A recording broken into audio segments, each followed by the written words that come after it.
Hi everyone, welcome back to another video. So in today's video I'm going to be showing you all the books that I read in April. I didn't have like the best reading month. I would definitely say I still read quite a bit, but like not as much as I normally read, just because I was in like a reading slump and then I hit like a big life slump and everything just happened in April, so I didn't read as much as I normally do. But I am happy with what I did get read, as honestly, I thought I read less than what I did, but I just looked at my Goodreads and there's actually more than what I read. But I think it's because this has just been a weird month.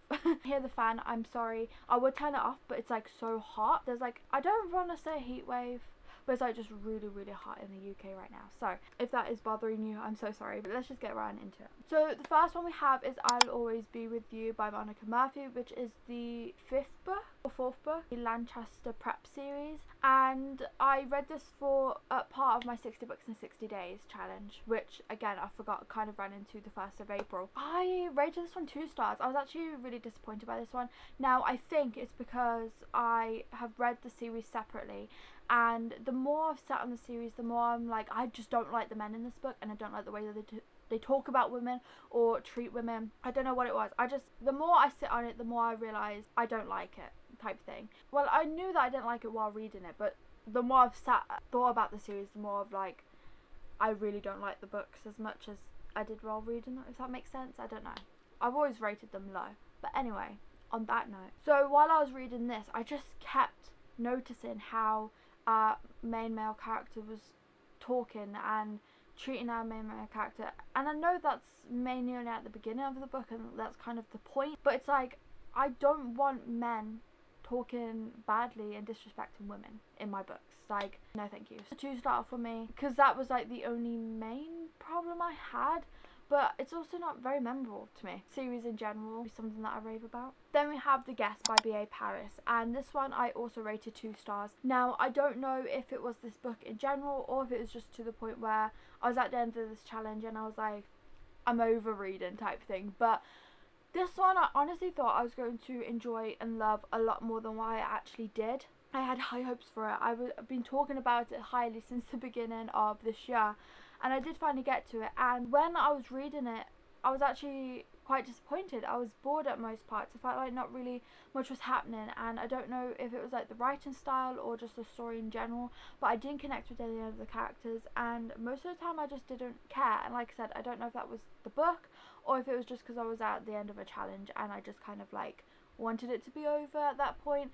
So I don't know if it was generally the book, which is a shame. Maybe I shouldn't have read this during the challenge or near like right at the end, because I was really looking forward to this. Most of the book we are just learning about our couple's marriage, Iris and Gabriel, learning about their marriage, and obviously there's only so much of a marriage you can talk about, so it did get boring. And then we didn't get into like the actual plot of the story until like, I want to say 60-ish% of the book maybe. Like I said, I did get bored. I did feel like it was dragging on a lot. But if I'm being completely honest, yes, it was a very slow start. But once that 60% hit, or 70% roughly between there, but once we got to the actual like happening, the actual plot, and like, you know, I don't want to spoil anything, but once we've got to the point of the book, things did start to get really interesting, and it did start to like speed up, and I was invested. And the ending of the book, I wasn't expecting it, so that is a positive side of it, which is why I rated it 2 stars, just because the ending I did really enjoy, but majority of the book it was really slow. We have Love Lessons in Starcross Valley, and I also rated this one 2 stars. Again, this one wasn't very memorable for me, to be completely honest. I did talk about this one more in my last 60 books in 60 days vlog, so I won't talk about it too much, but I don't know, I just didn't really feel a connection between the characters, completely honest. And obviously it isn't like the main plot in the story, there's a lot more to it. It's mainly about like our main character like going to explore life type thing and experience new things and all that stuff. So it isn't mainly just about the romance, but there was romance in this book, and when there's romance you obviously want to feel a connection, and I just didn't. But that's all I'll say about that one. We have The Nanny is Off Limits by QB Tyler, and oh my goodness, I think you already know what I'm going to say about this book. I think you already can tell the excitement in my voice, but I absolutely love this book. I devoured it in one sitting.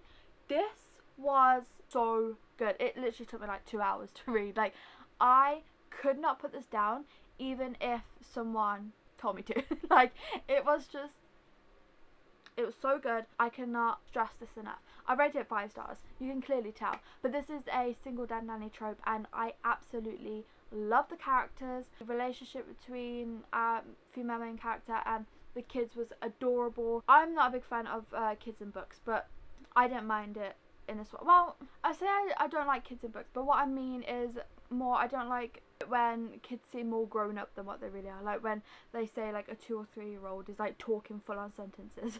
But I feel like that didn't happen in this book, which is why I obviously didn't mind. But yeah, I have no complaints about this book at all. It was amazing. I loved it. And I suggest you go and read it. I just want to say that I'm very excited for the second book, because that's already been like announced and everything, and fall can't come any quicker because I need the second book now. Then I decided I wanted something quick, and so I read The Full Risk by Abby Jimenez, which is like a small novella.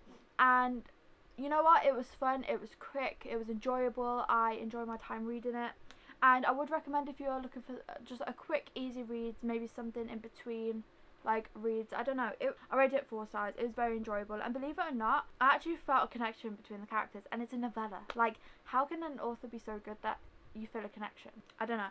But if you like forced proximity, a badass female main character, dealing with trauma, access without service, and a book under 100 pages, then this will be for you. But in my eyes, Abby Jimenez can never do wrong. Then I read The Cat Who Saved Books, and this one isn't normally on my radar. Like, this is definitely something different from what I normally read, and I read it because for Resetathon I needed a translated book, and obviously this is translated, so yeah, definitely something new. And I rated it 4 stars at first, like once I finished reading it, but the more that I've sat on it and the more that I think about it, I think it is more of a 3 star.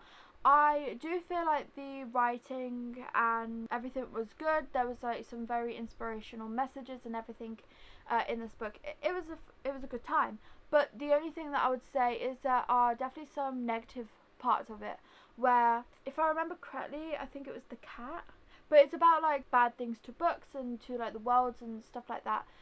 Short summary. If I remember correctly, it was the cat or the man, but someone in this book basically tried to make out that like if you don't reread books, you're a bad person, and you know, just stuff like that. But it was kind of like judging people for not doing things that they think that they should do, if that makes sense. And I just didn't like that, because at the end of the day, everyone's different. Not everyone likes to reread books, and I didn't like the fact that it was trying to give the message of like, if you don't reread books, you're a bad person. But obviously that wasn't the only thing. It was just one example. There was other things where it was like, if you don't do this, then you're this, and it's like, no.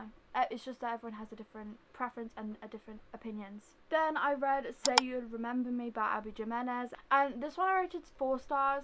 It was definitely, I don't want to say least favourite of Abby Jimenez of mine, but I will say that. I love that there was like humor bits, and you know, those silly moments and all that stuff, and then there was also serious moments, or like motivational, or things that made you connect with the characters. And I don't know, I don't know how Abby Jimenez does it, but she does it in a way where it's like there's humour and there's fun, and you know, there's silly moments within the book, but then there's also serious and things that you could connect with, and inspirational, and things that you could probably like learn from, and you know, all that stuff. I don't know how she does it, but that is why I love Abby Jimenez books so much, and that is what I loved about this one. The one thing that I would say I didn't really like with this one was the fact that it was insta love. I'm just not a big fan of insta love. I don't know, I do love a bit of a slow burn. I love it when it takes a bit of time, but this one, it felt like the romance just kind of like happened and you just kind of had it there. Like I said, I loved the fact that it could be humour, silly, and then like emotional type thing. But I also love that Abby Jimenez like did the characters justice, in the sense of how much they had to fight for their relationship, and how much they wanted it, and how much they did fight for it because of how much they wanted it. And I don't know, I feel like books, you don't really get that as much anymore, where you see 2 characters really wanting to fight for something because they love each other so much. I mean, I'm not saying you don't see that, but I'm just saying, like, I feel like it's never as intense as what I felt like it was in this book. And also I just loved the representations that it had, which was different from what like I see in other books as well. Another thing I'd say is I absolutely loved how Xavier would step up for the people that he loves and care for them, and he would just step up, like, no matter what. I don't know, I just love that. I feel like it's a very important characteristic to have, and of course Abby Jimenez added it in. So those are the thoughts that I could think of about that book. But yeah, I enjoyed it. Then I read Rafe by Rebecca Witherspoon, and I rated this one 3 stars. I read this one because I was craving another dead nanny trope, but this one was actually opposite, where it was the male that was the nanny, which I've never read a book like that before. Normally it's always like the woman being the nanny and then a single dad, but it was actually single mom nanny, which was interesting. It was different. I rated it 3 stars just because there was times where I was definitely feeling very disconnected from the characters. I don't know what it was. I don't know what was causing it. There was definitely a bit of disconnect, especially at the start of the book. But I definitely loved the male interest because there was nothing toxic about him, let's just say that. But also how quickly, and how good at his job he is, but how quickly he connected with the kids and how much you could tell that he cared for them quite quickly. Also, this is a steamy book, so if you're looking for some steam, if you're looking for some spice, then this one would be for you also. But yeah, it was a good quick read, and I enjoyed it. I would recommend it. Then we have The Wingman by Stephanie Archer. I rated this one 4.75 stars. I won't go into my thoughts about this too much because I have a whole video of me reading this book, so you're not going to want to hear my thoughts again. But quick summary is I absolutely love this book. At first I was thinking of rating it 5 stars, but the more I sat on it, the more I was like, it's not really giving 5-star feelings. But I loved the characters in this so much. Their connection was amazing, and I love the pacing of this book. Like, obviously they're friends first and then they turn, you know, not fake, but where he is like helping her type thing.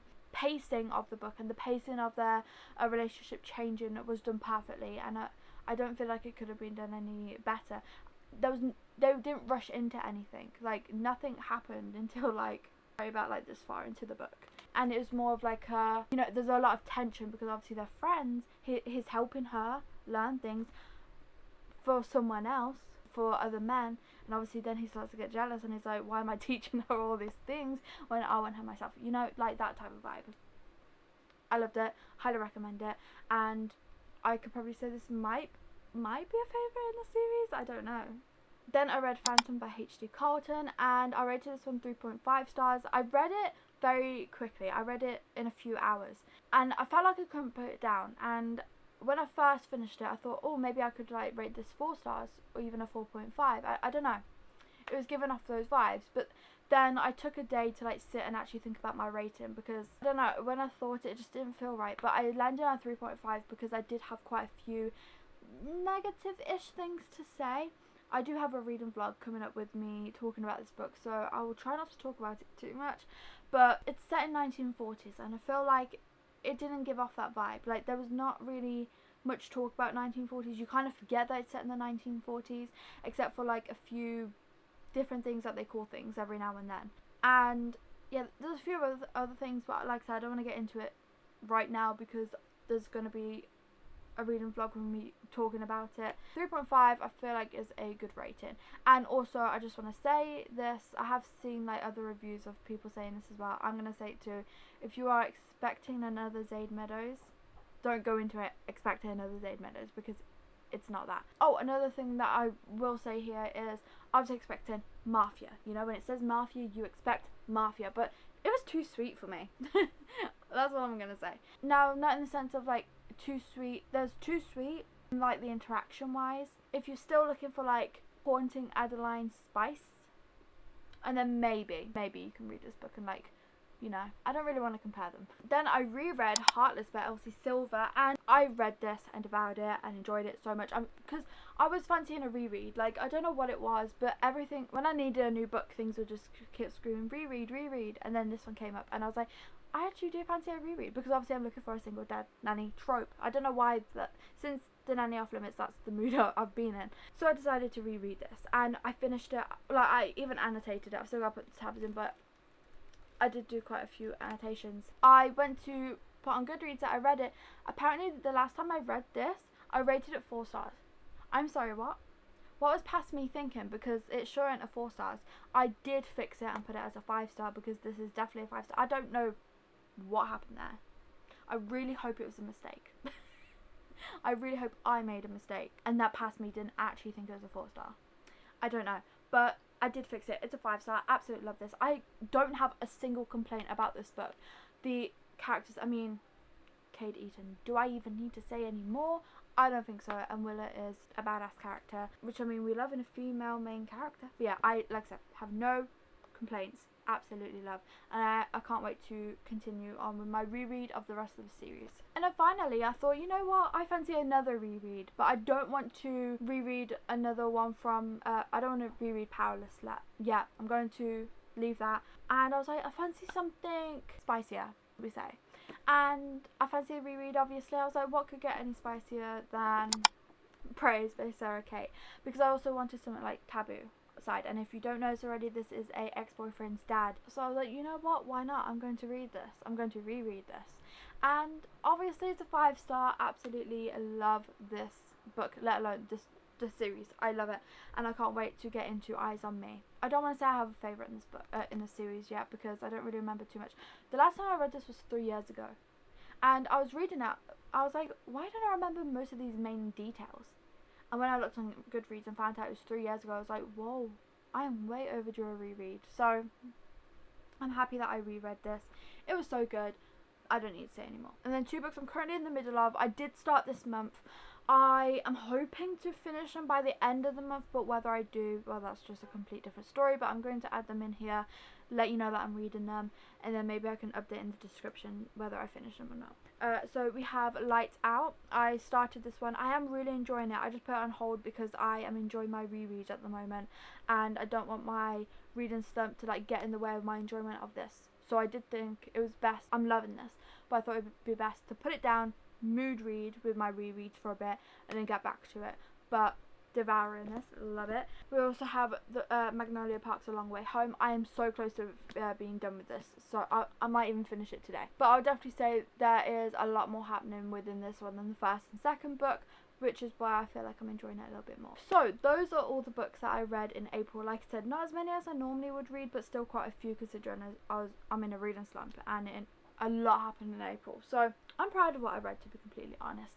But thank you all so much for watching. Please remember to like and subscribe and leave this emoji if you're watching till the end, and hope to see you on my next one. Bye.